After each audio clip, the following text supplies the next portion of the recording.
Саламатсыңар балдар.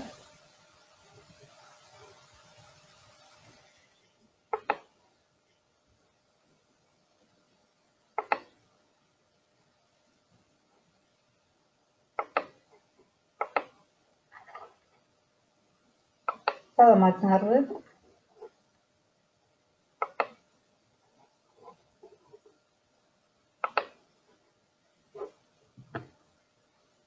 Саламатсыңар балдар. Маанайыңар кандай? Сабакка баарыңар даярсыңарбы? Баарыңар кошулуп атасыңарбы? Рамазан, саламатсыңбы?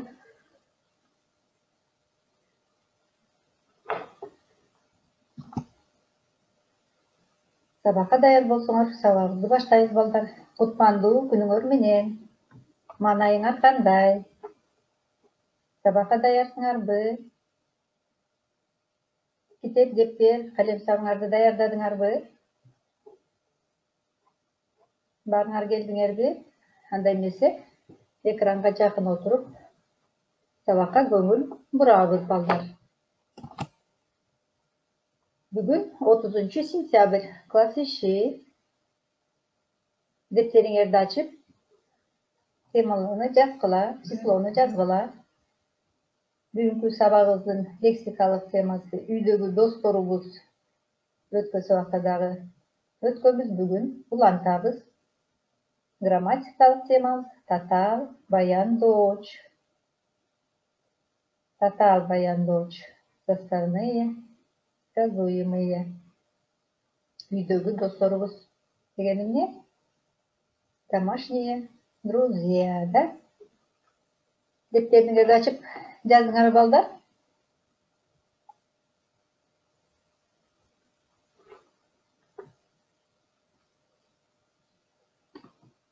Агахан оба дейт. Жакшы. Кутман. Жазсаңар анда. Сабактын максатын айтып кетейин силерге. Бүгүнкү сабакта биз татаал баяндооч боюнча маалымат алабыз. Текст менен иштейбиз. Маани мазмунун түшүнөбүз. Өз алдынча иштөөгө үйрөнөбүз. Жаңы сөздөрдү өздөштүрүп, сүйлөшүүдө колдонобуз. Туура, так айтууга көнүгөбүз. Ой жүгүртөбүз. Тилибизди жаттыктырабыз. Сөз байлыгыбызды өстүрөбүз. Достукка бекем болууга, боорукер болууга үйрөнөбүз. Рамазан. Оба дейт. Кана азыр силердин 23 бетте китебиңерди ачып койсоңор болот. Үйдөгү досторубуз деген теманы улантып, грамматикасы татаал баяндооч дедик. Татаал баяндооч деген эмне экен? Азыр эрежесин баарыбыз чогуу окуйбуз. Эки же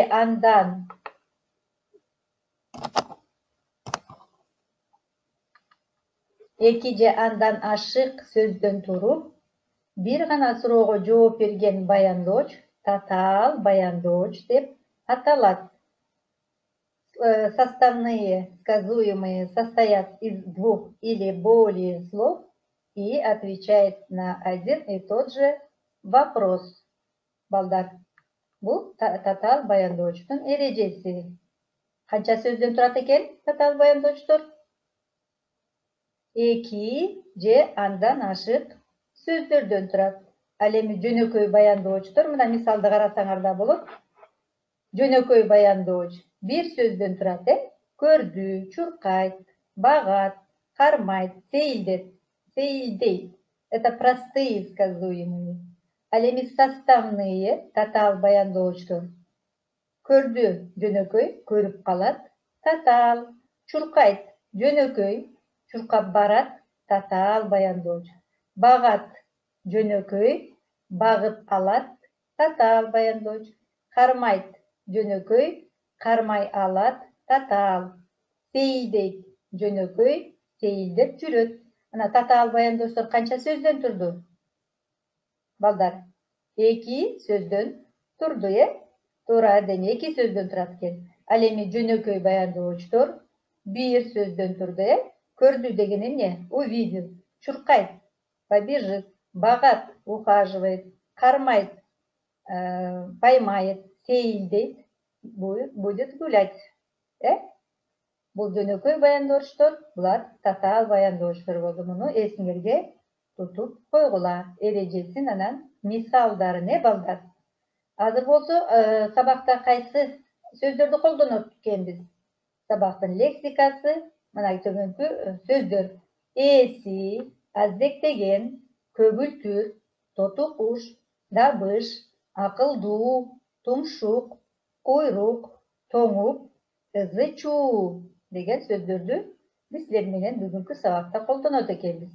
Эси хозяин, аздектеген любимец, көгүлтүр голубой, тоту куш попугай, дабыш звук, акылдуу умный, тумшук клюв, куйрук хвост, тоңуп замерз, ызы чуу это шум. Түшүнүңөрбү балдар? Азыр болсо көнүгүү иштеп көрөлү. Китебиңердеги 51-чи көнүгүүнү.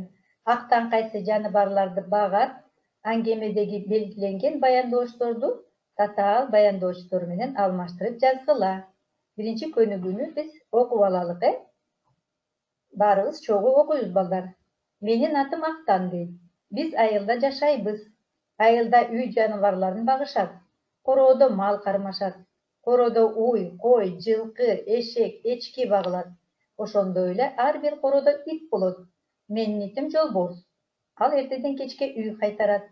Менин айткан сөзүмдү түшүнөт. Жолборс тос десем, короого кирген койлорду айдайт дейт. Баланын аты ким экен? Меня зовут Актан. Мы живем где? В селе дейт. Мы дома держим в селе. Что, домашних животных дейт. Какие животные есть у них? Корову, овец держат они, жылкы, лошадей, эчки багылат, эшек багылат дейт, коз. Ошондой эле ар бир короодо ит болот дейт. А также в каждом доме в селе есть собака дейт. Менин итим Жолборс.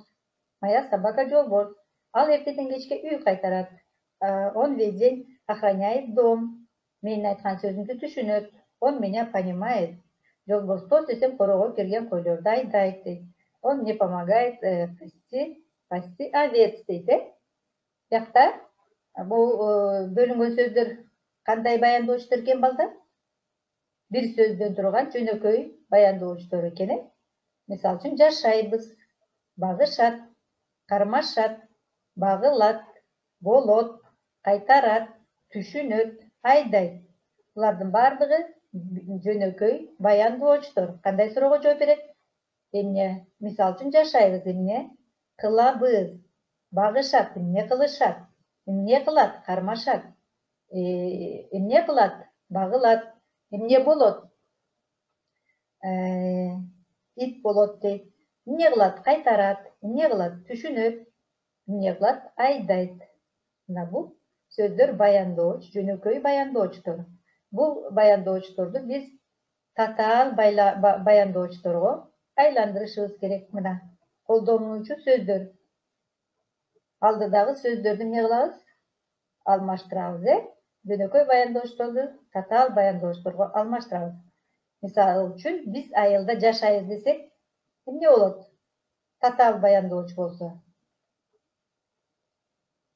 Биз айылда жашап жатабыз. Жашап жатабыз. Мына эки сөздөн турган татаал баяндооч болду. Жашап жатабыз. Айылда үй жаныбарларын багышат.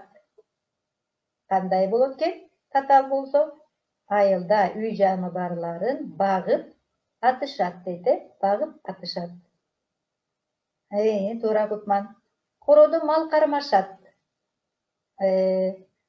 Татаал баяндоочко айландырсак кандай болот? Короодо мал кармай алышат.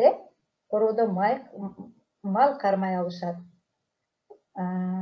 Короодо уй, жылкы, эшек, эчки багылат. Короодо эмнени бакса болот дейт? Эшек, эчки бакса болот. Бул мына татаал баяндооч болду. Ошондой эле ар бир короодо ит болот дейт. Кайтарып жүрөт дейт. Ар бир короодо ит кайтарып жүрөт же бакса Baksa bolot, tуура. Ал эртеден кечке үй кайтарат. Эмне кылат экен? Жолборс. Ал эртеден кечке үй кайтарып жүрөт. Амир туура кайтарып жүрөт. Татаал баяндоочку айландырдык. Мен айткан сөзүмдү түшүнөт. Мен айткан сөзүмдү эмне кыла алат экен? Түшүнө алат. Туура Кутман. Жакшы. Андан кийин жолборс тос десем короого кирген койлорду айдайт. Айдайт дейт. Кандай болот ошондо? Короого кирген койлорду айдап чыгат. Адеми. Туура, азаматыңар балдар. Мунун баары кандай? Татаал баяндоочу экен, бирок бир эле суроого жооп берет экен, балдар. Эмне кылабыз? Жашап жатабыз. Эмне кылышат? Багып атышат. Карай алат, эмне кылат? Карай алат. Эмне болот? Бакса болот. Эмне кылат? Кайтарып жүрөт. Эмне болот? Эмне кылат? Түшүнө алат. Эмне кылат? Айдап чыгат. Булардын баардыгы кандай баяндооч болду, балдар? Татаал баяндооч болду. Эки сөздөн турган баяндоочтор болду. Азыр бул сүрөттөргө көңүл бургула, балдар. Үлгү боюнча иштеп көрөлү. Актан кайсы жаныбарды багат? Ал жаныбар кандай? Актан мынакей. Актан кайсы жаныбарды багат экен мына актан? Ал ит багат, Ал ит кандай жаныбар? Арсен, туура. Ит кандай жаныбар? Мисал үчүн. Туура, Сүйүтай ит багат экен актан. Кандай? Чоң. Болуптур, чоң. Анан жакшы, чоң. Анан акылдуу, акылдуу. Анткени актанга жардам берип эмне кылат экен? Айтканын түшүнөт экен, туура. Бермет, акылдуу. А бул сүрөттө кимди, мисал үчүн? Аня. Эмнени багат экен Аня? Мисалы, кызга ат берсеңер. Кыз эмнени багат экен? Атты багат, Ат жылкы же болбосо. Ал кандай жаныбар жылкы? Жылкы кандай жаныбар? Деп ойлойсуңар. Туура, Темирхан, жылкы же ат десек болот. Жакшы, туура, жакшы дагы. Ат жакшы, ат адамдын канаты. Ат адамдарга жардам берет. Пайдасы тиет. Аттагы кандай жаныбар? Акылдуу, балдар? Акылдуу, акылдуу. Экинчи сүрөттү карасаңар, эки бала, мисал үчүн, Амир Эмир десек. Амир Эмир эмне багат экен? Эмнени багышат экен? Төө, төө багышат экен. Төөнү багышат. А төөлөр кандай жаныбар болот? Арсен, төө, Кутман, төө, туура. Алар кандай жаныбар, төөлөр? Эмнеси пайдасы бар гана? Чоң болуптур, чоң. Күчтүү болот төө, Төөгө көп жүктөрдү артасың, Күчтүү, анан жакшынакай болушат, төөлөр. Күчтүү, чоң.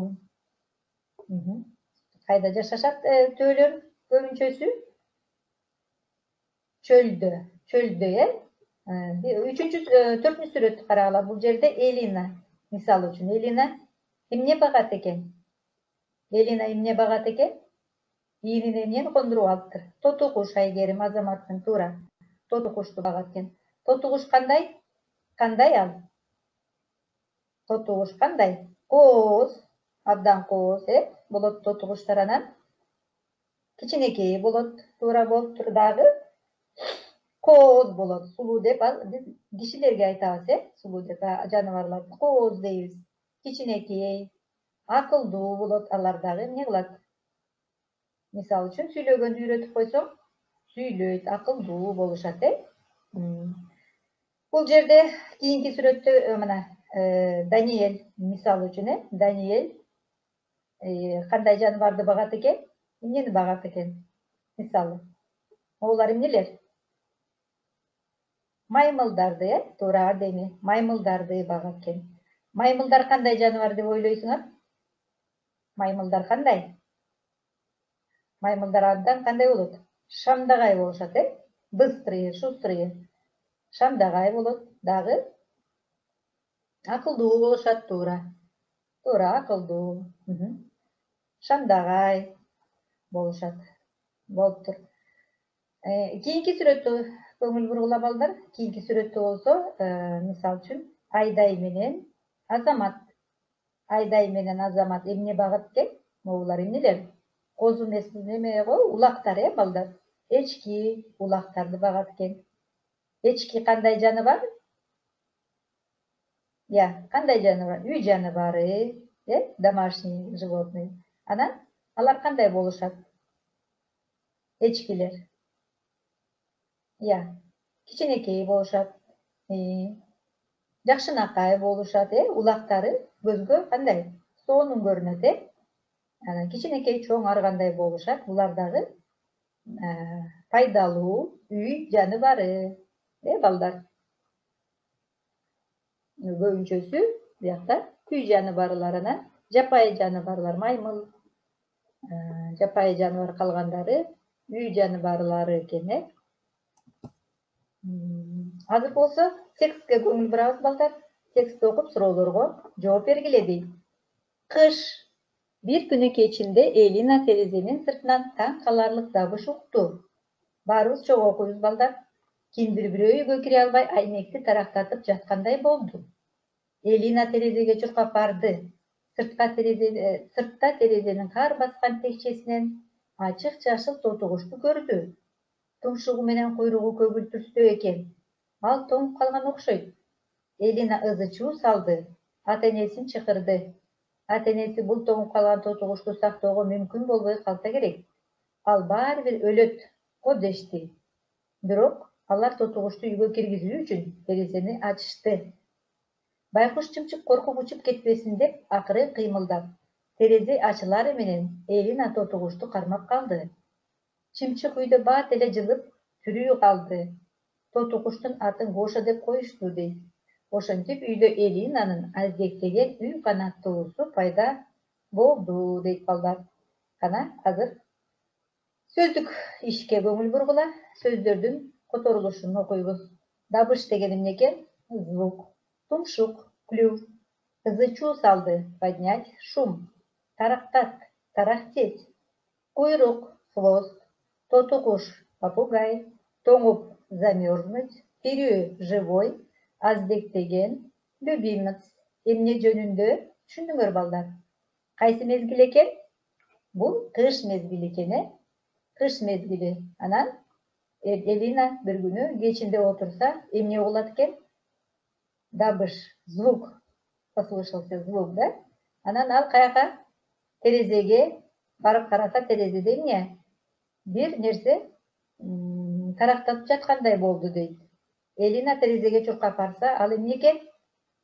Терезеден сыртында тотугуш, тотугуш үйгө кире албай туруптур. Тумшугу менен куйругу көңүл түстө экен дейт. Тотугуш кандай экен? Жашыл түстө, куйругу менен тумшугу көгүлтүр дейт, голубого цвета. Ал тоңуп калган окшойт дейт. Ал она очень замерзла дейт, анткени эшикте эмне экен? Кыш экен. Элина ызы-чуу салып, ата-энесин чакырып, тоңуп калган тотугушту үйгө эмне кылышат экен? Киргизишет экен, киргизип, анан ата-энеси эмне деп айтат экен? Аябай үшүп калыптыр, тоңуп калыптыр. Бул өлүп калат окшойт дейт. Бирок үйгө киргизсе, эмне? Тотугуш жылып, анан кийин тирилип калат экен, Анан кийин ага эмне деген ат коет экен? Как ее назвали? Тотугушту.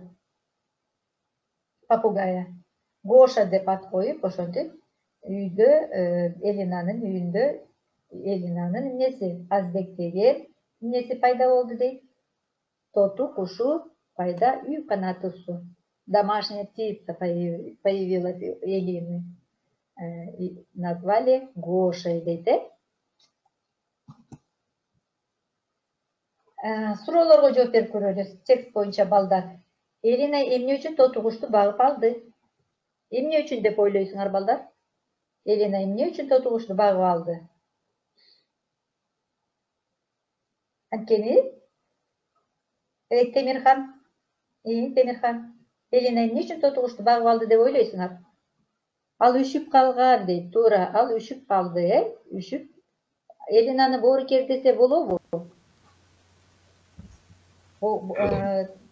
Totuğuş üşüp jardamga muhtaç bolup atkanda anı үйүнө киргизип багып алды. Элина боорукер деп ойлойсуңарбы? Эмне үчүн? Элинаны боорукер десе болот дедиңер, ооба деп атасыңар. Эмне үчүн? Эмне үчүн боорукер десе болот Элинаны? Алия, кана? Суроого мен силерге суроо бердим балдар. Эмне үчүн Элина деген кызды боорукер десе болот? Эмне үчүн?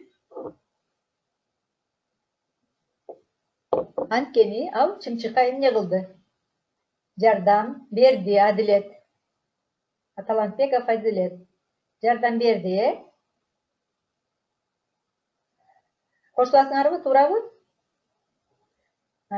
Тоту кушту багыш үчүн эмнелер керек? Тоту кушту багыш үчүн эмнелер керек? Тоту кушту багыш үчүн эмне керек? Тоту куш эмне жейт? Эмне менен тамактанат? Тоту кушту багыш үчүн суу, анан жем, да? Чичи корм деп коет, жем. Кээде нан жеши мүмкүн туура адеми, бирок чымчыктар, куштар эмне жейт? Жем жешет,